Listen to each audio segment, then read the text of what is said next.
Welcome to the Resilience series. I'm Stephanie Weaver, author of the upcoming Migraine Relief Plan Cookbook, which has a theme of resilience and is available for pre-order now.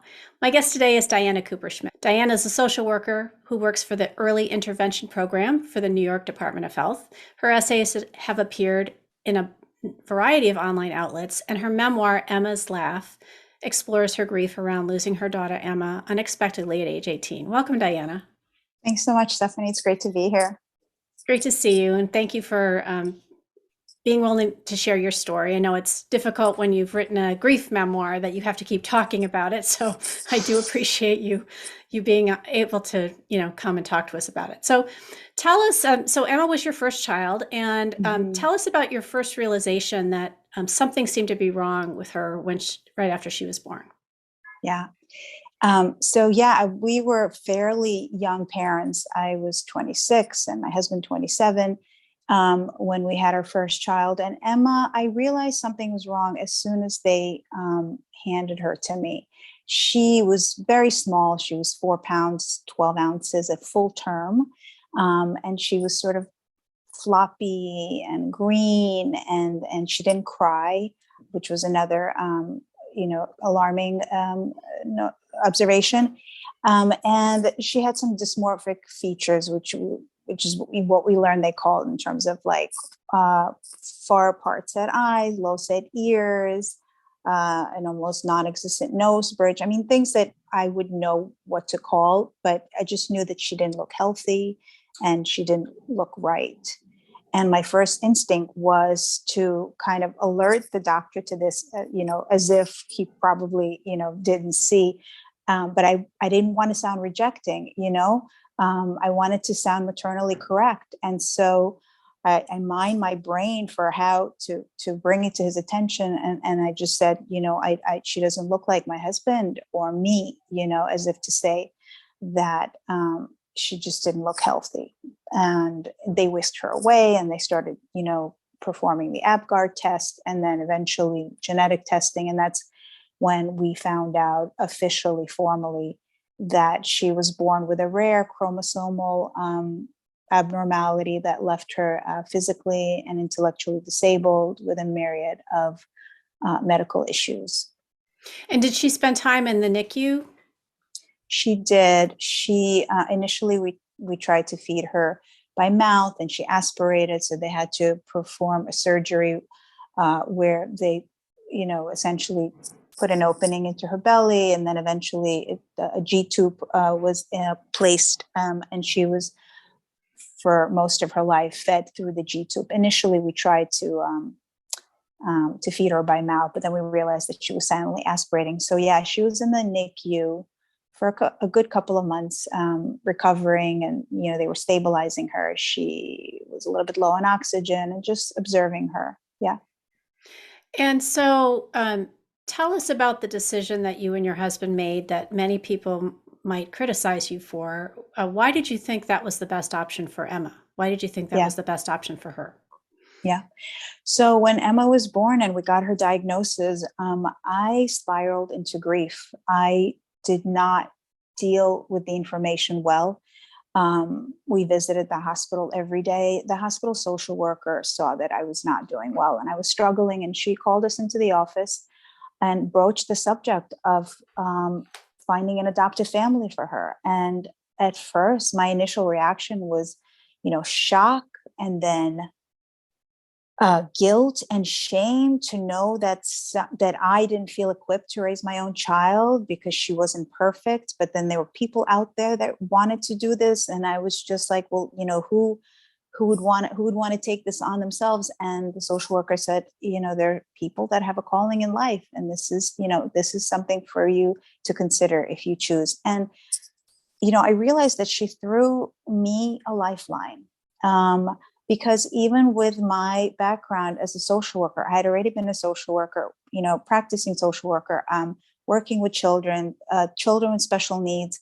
When it happens close to home, you realize I realized that I didn't know how to deal. Whatever I was able to do and accomplish, professionally, did not translate into my personal life, and I just envisioned a very dark insular existence with her where, I would be relegated to reside next to her in this very tragic space, and I just saw myself depressed, and I didn't see myself as the best person for her, as the best person to care for her. I didn't think I was enough, that I could give her a good enough life, that I could be a good enough parent to her. Because the truth is, I didn't love myself enough, so I didn't think that I could love her enough. And so when the social worker broached the subject, we went home and we talked about it, and we decided that if we were going to find a good adoptive home, that we would put her up for adoption, and if not, then we would bring her home and raise her home. And we found this lovely family who had 3 Down syndrome adopted children, and they wanted a 4th, and we were just like, and they were a religious family, so we said, oh, they're God-fearing, they're not going to hurt her, but they really were. We visited them, and there was so much love in that home, and we just knew that Emma was going to do well there. So when she was 5 months old, the adoption was finalized, and we gave her up. And I was already pregnant with my second child because I told myself that I wanted a do-over, that the first try wasn't successful, and this was going to be my second chance to get it right. But when I got home, and Emma was gone, and the adoptive mother kept calling us to report that Emma was in the hospital with pneumonia and RSV, and she was not doing well. I think she was preparing us for the worst. We had an open adoption, so we knew what was going on always. I just felt, I was devastated. I said, what did we do? We gave them a healthy child, a medically stable child, and now, there are all these complications. And I just realized that I made a mistake. And I shared this, my worries with my husband. And that's when he told me that he had been visiting Emma behind my back. and then my parents were visiting behind me, like this whole conspiracy. I felt like such a piece of, I'm like, what is going on? But they didn't want to worry me. And so, we had established this bond with her in the 5 months that she was with us. We all fell in love with her. And here they were, kind of keeping an eye on her. And that's how we found out, because through the visits, my husband found out that the adoptive situation that we had given her up into no longer existed. So we had our rights back. And she came home 5 months later. And then I realized that this was my real do-over. Like, this was my real second chance, and then Josh was born, and we had like instant twins. So one of the things I loved about your book, which is a beautiful story, was just how really honest you were about feeling ill-equipped. I think most of us are raised in an ableist world, and so the feelings that you have, I'm like everyone else, I'm ableist, even though I'm chronically ill. And so I was like, yeah, I probably would have felt exactly the same way. And yeah, I can totally understand that. And, how you expressed your guilt and your shame about not feeling good enough. I know many mothers feel that way just in general, like they're not doing well enough. And so tell us about how Emma proved you wrong. That initial fear and darkness and all of that you sort of envisioned. Tell us how it really went. Yeah. And just to your point, it's true. I bought into society's, Heather Lanier, who's an author and also a special needs parent. She talks about how, society encourages us to make super babies, right? And if we don't achieve that, if we create a child that is less than average or even disabled, then we have somehow failed. So even beyond being like, a good enough parent, then when you add all these other complications into the mix where society frowns upon a certain kind of ability or disability, where, we are sort of force fed the notion that if if you're not a contributing person to society, you have less value. So this is the mentality I came from. Also, being an immigrant, the whole notion of belonging was always like, a lot of my decisions were made from that place, right? Because we were Soviet refugees. We didn't feel like we belonged in our country, Ukraine now. And then we came to America, and so we had to prove our place here. We had to prove that we deserved the second chance at life, freedom, opportunity. And my father would say that, children must do and be better than their parents. And I felt when Emma was born, I was like, this is not better. This is so not better. And I felt as if I felt like a failure. And I felt like, I wasn't fulfilling dreams and goals set for me. I wasn't fulfilling that perfect life. But when Emma came back, you sort of fall into life and raising these kids. We had three at that point, and you just kind of fall into what needs to be done, and you're sort of like in the eye of the storm, and you don't even think about what's not going right. You just want to get through the day, and you want to get to the next day. And so our life, it was very important for me to maintain a sense of normalcy, right? Even though privately I straddled these two universes of ability and disability, publicly I always had one face. I didn't want to be pitied. I didn't want special treatment. I didn't want people telling me like, oh, you're so brave. I don't know how you do that. I wouldn't be able to do, I didn't want that. I wanted to be like the normal family and like nothing to see here. We got this, we're handling it. So that was always at the forefront for me. I wanted to maintain a sense of normalcy because I wanted to belong. And I didn't want to belong to that universe of special needs parents and special needs children. And I sort of regret that because now after writing the book, I've met so many wonderful parents of special needs kids. And, it was probably something that was very much missing from my life as I was raising Emma.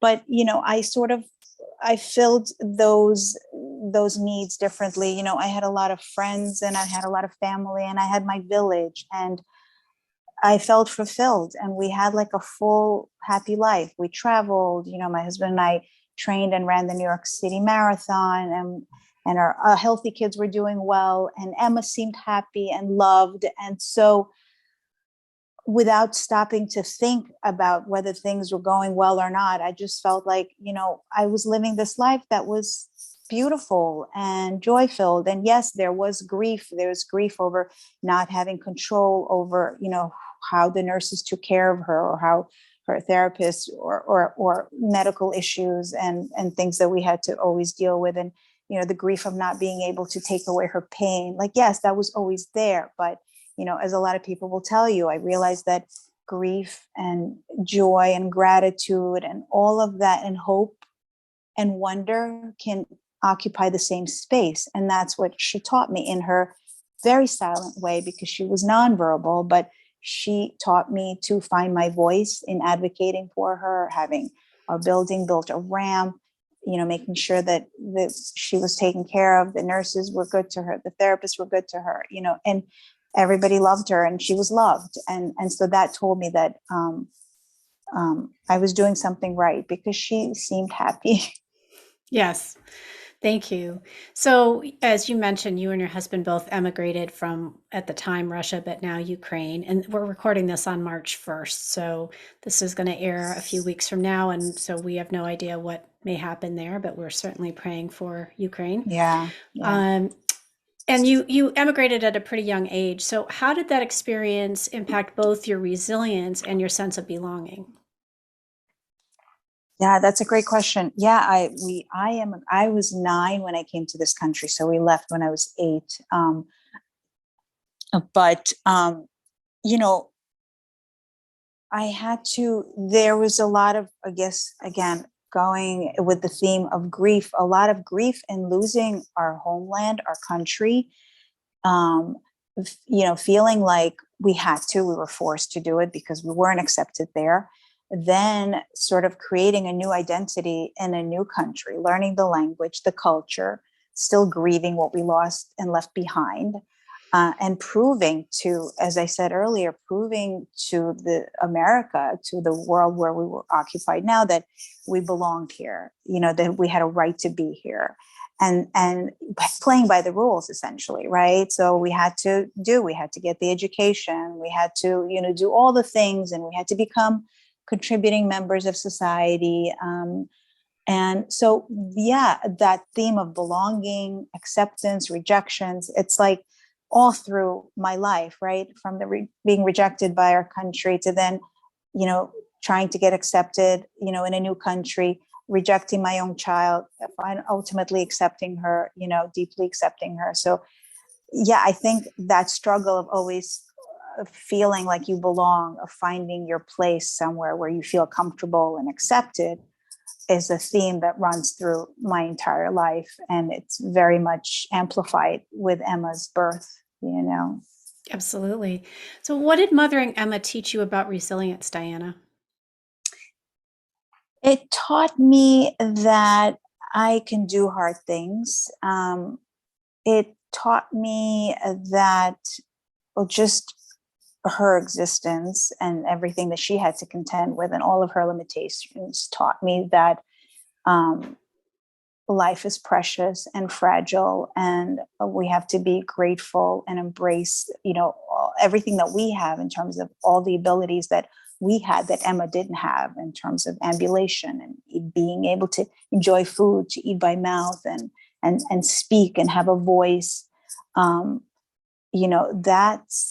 that I think added to my sense of resilience, that like you can overcome really anything if you have the right people by your side, if you have the support, if you have the confidence to know that you can persevere and you can survive. My mother always said, like, oh, whenever I would complain, like, this is hard, or I can't do this, she'd say, like, we're survivors, just like remember that. So it was kind of like there was no like wipe your tears. There was no time to feel sorry for yourself.